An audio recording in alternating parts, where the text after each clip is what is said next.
How to loot in Delta Force Mobile. So in order to loot in Delta Force, you need to interact with containers, corpses, and certain objects to acquire items. So players can find some loot containers, which are safes, which is the primary source of high-value loot, with some containing red rarity items. You can also loot enemy players or AI characters, which can provide valuable items, especially when they have better gear or weapons.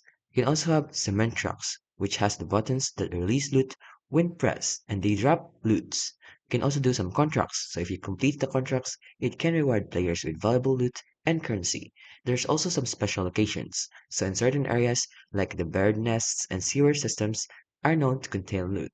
You can also have the keycards, so keycards which can be found or purchased can unlock specific areas with valuable loot.